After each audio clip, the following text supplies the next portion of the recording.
Hi there, students. This is Dr. John, your physics and math professor, helping you with another word problem in rational expressions, preparing you for your grade 11 exam in pre-calculus. Here's something that might look a little complicated on the surface, but let's just walk through it step by step together. We want to determine if the functions are equivalent, 1, by testing for 3 different values, and 2, by testing them algebraically. So here I've given you 2 different sets of functions with 2 different types of blue. Each one of these is an independent problem. We do this problem first and then this problem. First of all, what is an equivalent function? An equivalent function has 2 different characteristics. One is they share all the same values of x.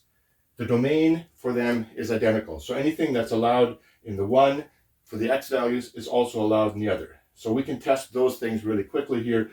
These are both polynomials.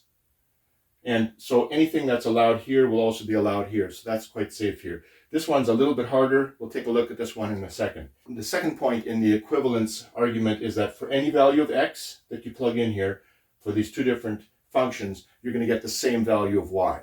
So all the x values are allowed in one will be allowed in the other, and whatever value of x you choose will have the same y value in this one and in this one. Well, they want us to show that in 2 different ways. One way is by just testing 3 different values. So we'll do that for this first set of problems here. Problem A, I'll use the same color as A.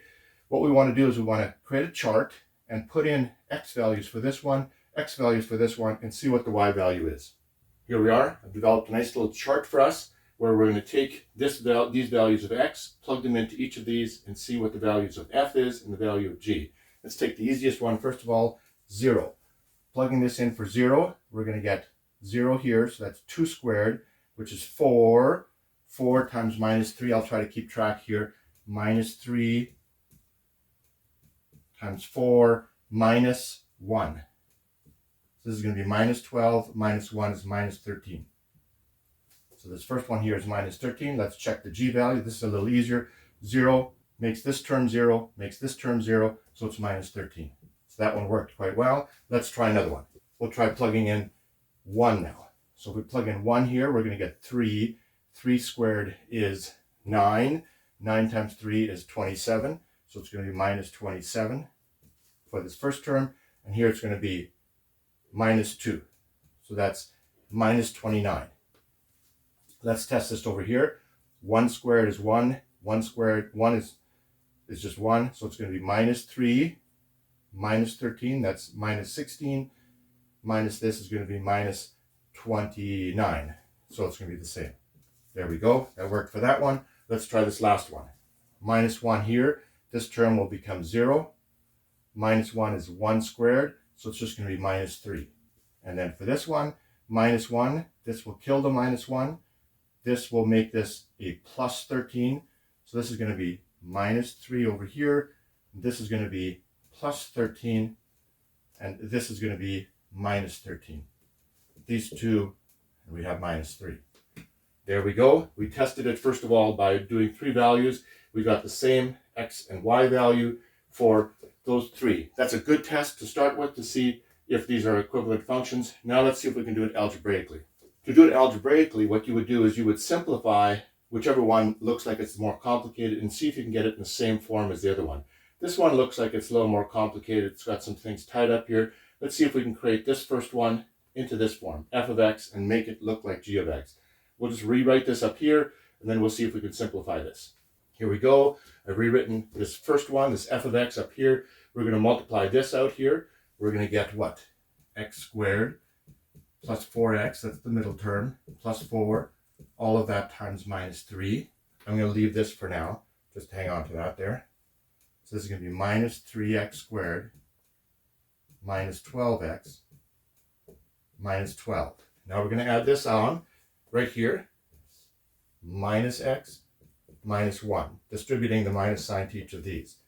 Now we can combine some terms. Let's look at this x squared term. It's minus 3x squared. Then the x terms, this one and this one, minus 13x. This and this, minus 13. Let's take a look.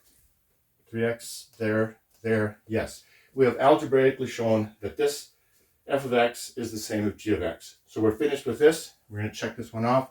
We're done that one in both ways. Let's look at this one. It's a Each of these are rational expressions, maybe a little bit more complicated. Let's just take a look. I'm going to start off by writing this one up here.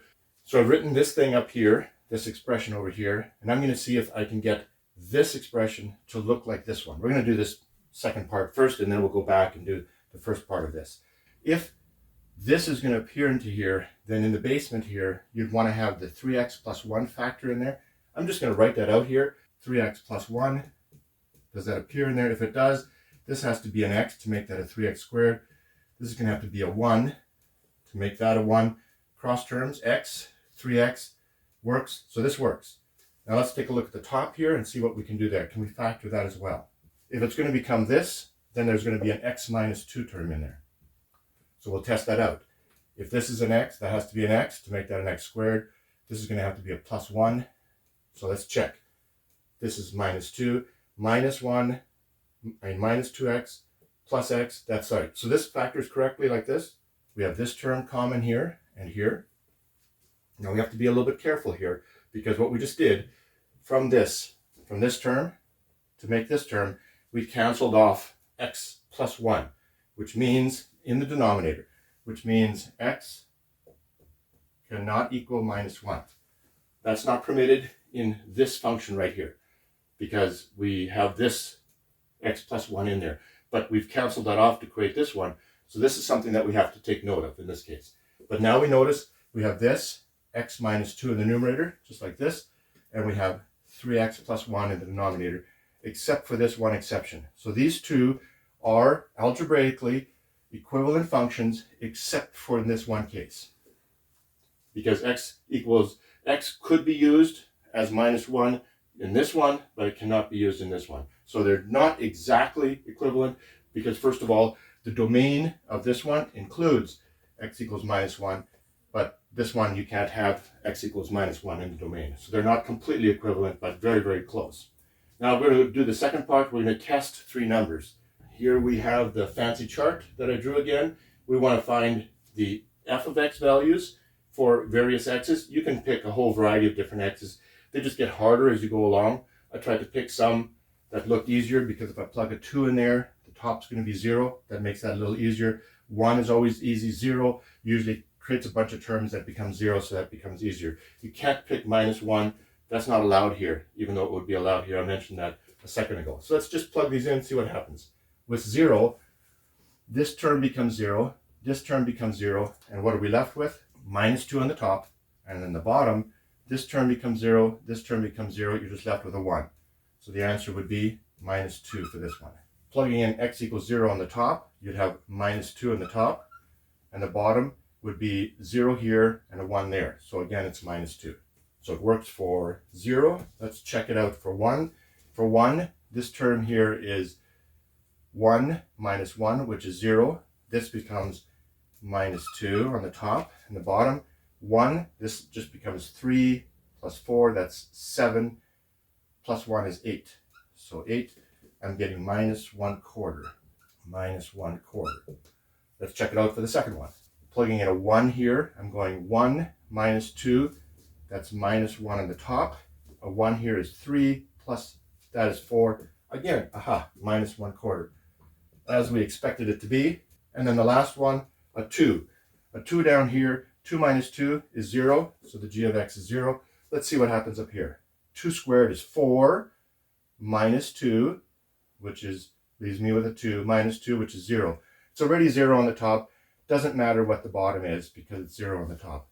There we go. We have shown for 3 different values that this function is equivalent to this one, and we have shown algebraically that this function is equivalent to this one, except in this case because we canceled the x plus 1 in this on the top and the bottom to make it into this. I hope that helped for this word problem. If it did, like and subscribe, and I will see you in another video. Bye-bye.